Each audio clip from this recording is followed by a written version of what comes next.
Hello दोस्तों, आज हम पठान मूवी के बारे में बात करने वाले हैं जो 2023 में रिलीज होने वाली एक भारतीय हिंदी भाषा की एक्शन थ्रिल फिल्म है जिसका निर्देशन सिद्धार्थ आनंद ने किया है और इसका निर्माण यशराज फिल्म्स के तहत आदित्य चोपड़ा ने किया है।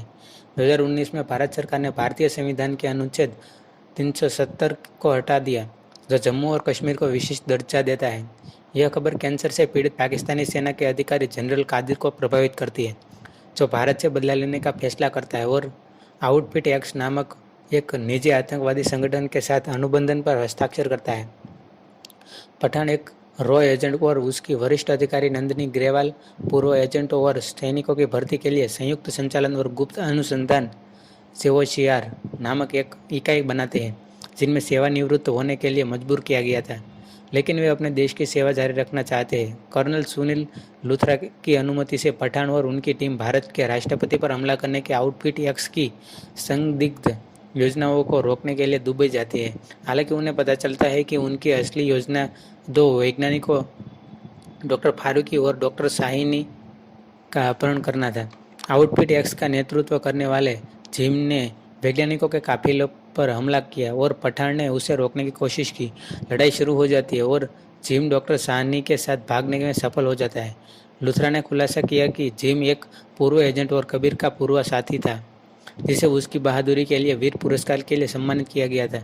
जब एजेंसी उसका शव नहीं ढूंढ पाई थी, जब सोमालियाई आतंकवादियों ने उसका अपहरण कर लिया और फिरौती के गलत सौदे का बदला लेने के लिए उसकी गर्भवती पत्नी को मार डाला, उसने देश से बदला लेने के लिए अपनी मौत का नाटक किया।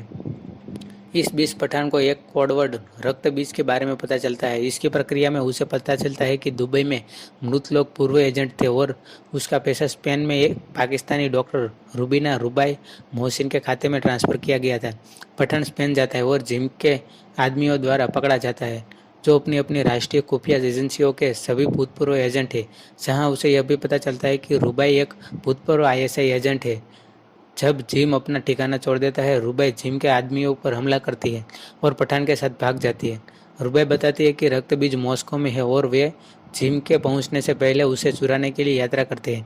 हालांकि रुबाई पठान को धोखा देती है और उसे रूसी पुलिस द्वारा पकड़वा दिया देती है। यह पता चलता है कि जिम ने रुबाई का इस्तेमाल करके पठान को अपने लिए रक्त बीज चुराने के लिए मजबूर किया था।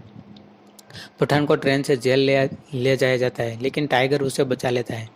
पठान अफ्रीका जाता है और जिम के गुर्गे राफे को पकड़ लेता है। वह नंदिनी से मिलता है और जिम द्वारा 2 सेबर मिसाइलें खरीदने के बारे में बताता है, जबकि नंदिनी पेरिस में रुबाई के साथ स्थान का खुलासा करती है। पठान रुबाई से मिलता है जो बताती है कि रक्त बीज एक उत्परिवर्तित चेचक वायरस है जिसे जिम के आदेश पर एक बंदी डॉक्टर साहनी द्वारा जबरन विकसित किया गया था। वह पठान को धोखा देने के लिए भी दोषी महसूस करती है, बिना यह जाने कि किसका देश इस तरह से जघन्य हमले की योजना बना रहा है। वे साइबेरिया में जिम की प्रयोगशाला में जाते हैं और वायरस युक्त एक बोर वर्ब को पुनः प्राप्त करने में सफल हो जाते हैं, जबकि जिम दूसरे वर्ब के साथ भाग जाता है। लूथरा और नंदनी वैक्सीन विकसित करने के लिए वर्ब को वापस भारत ले जाने के लिए जिम की प्रयोगशाला पहुंचते हैं। भारतीय संक्रामक रोग स्थान आईआईसीडी में डॉक्टर फारूकी ने बिना कुछ पाए नंदनी के लिए वर्ब खोला। जिम ने उन्हें बुलाया और बताया कि वर्ब ने पहले ही सुविधा में वायरस फैला दिया है। बाद में नियंत्रित विस्फोट में सुविधा नष्ट हो जाती है। जिम 24 घंटे भीतर कश्मीर से भारतीय सैनिकों को निकालने का अल्टीमेटम देता है। पठान को पता चलता है कि मिसाइल अफगानिस्तान में स्थित है।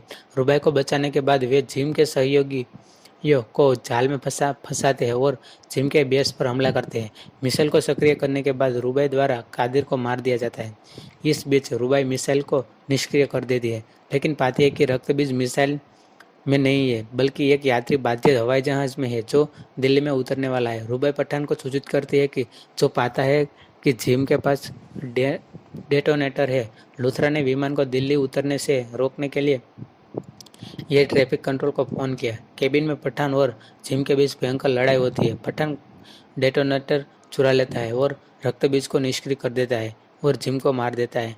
इसके बाद पठान को बहाल कर दिया जाता है और उसे जेओसीआर का प्रमुख बना दिया जाता है, जबकि नंदिनी को मूस की बहादुरी के लिए मरणोपरांत वीर पुरस्कार से सम्मानित किया जाता है। पोस्ट क्रेडिट सीन में पठान